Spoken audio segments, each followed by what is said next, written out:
तुम्ही जर एकदा अशा प्रकारे व्हेज पुलाव बनवला तर याच पद्धतीने नेहमी बनवाल। एवढा टेस्टी हा पुलाव होतो आणि बनवायलाही अगदी सोपा आहे। कमी साहित्यामध्ये हा पुलाव तयार होतो। घरी अचानक पाहुणे आले किंवा मुलांच्या टिफिनसाठी हा पुलाव तुम्ही बनवू शकता। अगदी झटपट असा तयार होतो किंवा रात्रीच्या जेवणासाठी देखील हा पुलाव तुम्ही बनवू शकता। खूप सोपी रेसिपी आहे आणि हेल्दी देखील आहे। हा व्हेजिटेबल पुलाव कसा बनवायचा पुढे व्हिडिओमध्ये सविस्तर माहिती दिलेली आहे, त्यामुळे व्हिडिओ संपूर्ण बघा। नमस्कार, मी पूजा, तुमचं माझं दिव्य अंकुर किचन मध्ये खूप खूप खूप स्वागत। आज आपण मस्त असा हेल्दी व्हेजिटेबल पुलाव कसा बनवायचा ते पाहणार आहोत। चला तर मग रेसिपीला पटकन सुरुवात करूया। तर मी इथे पुलाव बनवण्यासाठी गॅस पेटवून कढई ठेवून घेतलेली आहे। गॅसवरती कढई सुद्धा व्यवस्थित तापलेली आहे।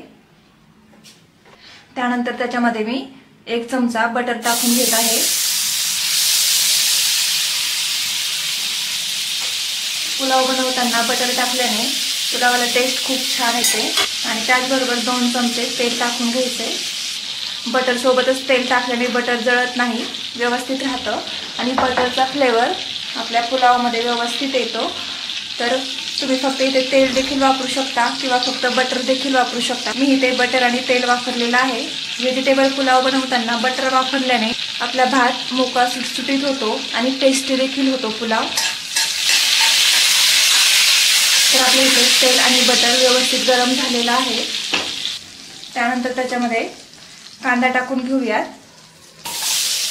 आपण हा कांदा अगोदरच बारीक चिरून ठेवलेला होता, तो टाकून घेऊयात।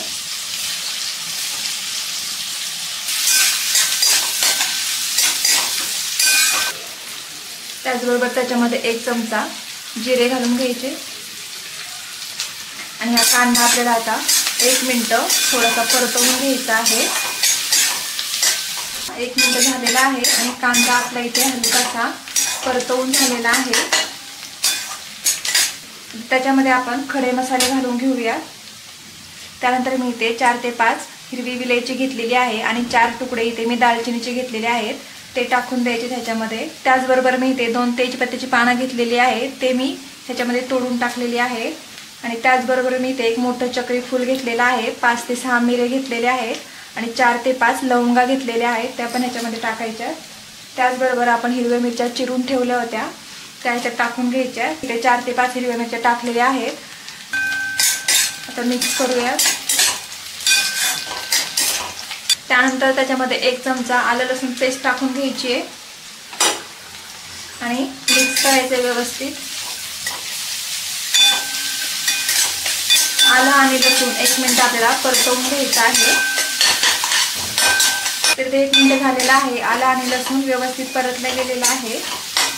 आपण अगोदर भाज्या चिरून ठेवल्या होत्या, त्या ह्याच्यामध्ये घालून घेऊया। गाजर घालून घेऊया।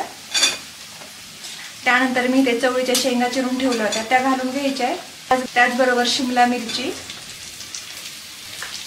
आणि त्याचबरोबर मी इथे 1 छोटा कप वाटाणे घेतलेले आहेत, ते टाकून घ्यायचे। त्यानंतर त्याच्यामध्ये 1 चमचा मीठ घालून घ्यायचे आणि मिक्स करून घ्यायचे। भाज्या शिजताना पाणी टाकायचं गरज पडत नाही, कारण भाज्यांमध्ये ऑलरेडी पाणी असतं।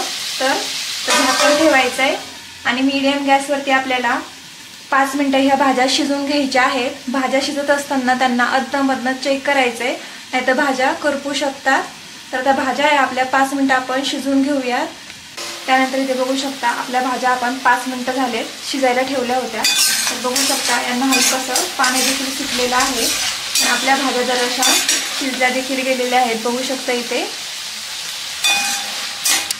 तर आपण इथे अर्धा तासापूर्वी तांदूळ भिजत घातले होते 1 कप। आता या तांदळातलं पाणी काढून घेऊयात आणि हे तांदूळ ह्याच्यामध्ये टाकून घेऊयात। आता मी तांदळामधलं पाणी काढून घेतलेलं आहे, हे तांदूळ ह्याच्यामध्ये घालून घेऊयात भाज्यांमध्ये आणि मिक्स करायचे। तांदूळ मिक्स करत असताना एकदम हलक्या हाताने मिक्स करायचे, नाहीतर तांदूळ तुटू शकतात। अशा प्रकारे। तर इथे आपण 1 कप तांदूळ घेतला होता, तर त्यासाठी मी इथे 2 कप पाणी टाकत आहे। ज्या कपाने आपण तांदूळ घेतला होता त्याच कपाने मी इथे पाणी मोजून टाकत आहे आणि हे पाणी गरम पाणी घेतलेलं आहे। कधी पण पुलाव बनवताना कोमट पाणीच टाकायचं आहे, थंड पाणी अजिबात टाकायचं नाही। थंड पाणी टाकल्याने काय होतं, तांदूळ व्यवस्थित शिजला जात नाही आणि आपला तांदूळ मऊ लुसलुशीत अजिबात होत नाही, मोकळा सुटसुटीत होत नाही. त्यामुळे इथे गरम पाणी टाकून घ्यायचं आहे. तर मी ह्याच्यामध्ये 2 कप गरम पाणी टाकून घेत आहे. तर इथे बघू शकता मी 2 कप पाणी टाकून घेतलेलं आहे याच्यामध्ये. आता एकदा हलक्या हाताने मिक्स करूया भाज्या आणि तांदूळ. त्यानंतर त्याच्यामध्ये आपण टोमॅटो चिरलेलं टाकून घेऊया. सगळ्यात शेवटी मी टोमॅटो का टाकलं, कारण टोमॅटो लगेच शिजतं, त्यामुळे मी इथे सगळ्यात शेवटी टोमॅटो टाकून घेतलेला आहे. त्यानंतर बारीक चिरलेली कोथिंबीर आणि त्याचबरोबर इथे बारीक चिरलेला पुदिना देखील टाकून घेतलेला आहे. आता ह्याच्यामध्ये मीठ नाही टाकायचं. भाज्या परततानाच मी मीठ टाकलं होतं 1 चमचा, तरी पण तुम्ही तुमच्या आवडीप्रमाणे ह्याच्यामध्ये मीठ टाकून घेऊ शकता. आता हे कोथिंबीर, पुदिना आणि टोमॅटो एकदा मिक्स करून घ्यायचंय हलक्या हाताने.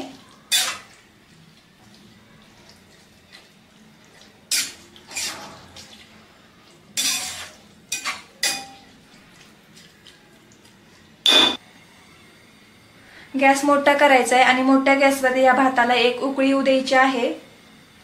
त्यानंतर इथे बघू शकता भाताला हलकीशी उकळी आलेली आहे. पुलाव बनवण्यासाठी पनीर घेतलं होतं, ते मी एका कढईमध्ये परतवून घेतलेलं आहे अशा प्रकारे. तर आता ह्याच्यामध्ये हे पनीर टाकून घ्यायचे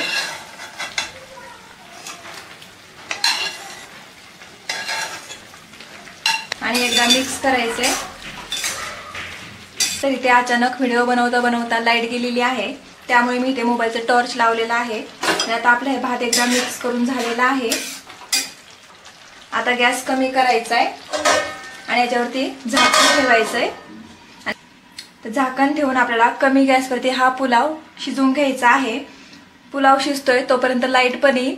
तर चला आपण हा पुलाव 10 मिनिटं शिजवून घेऊयात. तर इथे बघू शकता लाईट पण आलेली आहे. तर बघू शकता किती मस्त आपला भात शिजलेला आहे. मिक्स करून घ्यायचा आहे. मिक्स करताना हळूवारपणे मिक्स करायचा आहे. बघू शकता एकदम मोकळा सुटसुटीत इथे आपला पुलाव तयार झालेला आहे. मस्त एकदम खालून जरी भात घेतला तरी आपला इथे मोकळा सुटसुटीत असे इथे भात झालेला आहे. आता हा भात आपण खायला घेऊया. तर इथे बघू शकता आपला व्हेजिटेबल पुलाव तयार झालेला आहे. दिसतानाच किती सुरेख असा दिसत आहे. कमी साहित्यामध्ये कमी मेहनतीमध्ये आपण हा मस्त असा व्हेजिटेबल हेल्दी असा पुलाव तयार केलेला आहे.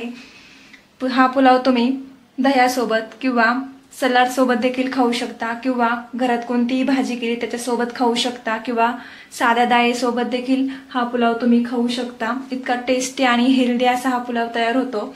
तर पाहू शकता किती मस्त असा इथे हेल्दी असा पुलाव आपला तयार झालेला आहे. जवळून सुद्धा दाखवते मी तुम्हाला. अजिबात चिकट असा भात झालेला नाहीये, एकदम मोकळा सुटसुटीत आणि सगळा भात आपला इथे शिजलेला देखील आहे. पहिल्यांदा जरी हा पुलाव बनवला तरी सुद्धा इतकाच मोकळा सुटसुटीत होणार. फक्त मी जे काही साहित्य आणि प्रमाण सांगितले ते वापरून करा. तर मी जी रेसिपी तुमच्याशी आज शेअर केलेली आहे व्हेजिटेबल पुलाव, तर नक्की ट्राय करा. मुलं खूप आवडीने खातात. तर तुम्हाला ही रेसिपी कशी वाटली हे मला कमेंटमध्ये नक्की सांगा. व्हिडिओ आवडल्यास लाईक करा, शेअर करा आणि असेच नवनवीन व्हिडिओ पाहण्यासाठी माझ्या चॅनलला सबस्क्राईब करा. चला तर मग भेटूया अशा पुढील नवीन रेसिपीमध्ये. तोपर्यंत मस्त खा आणि हेल्दी राहा.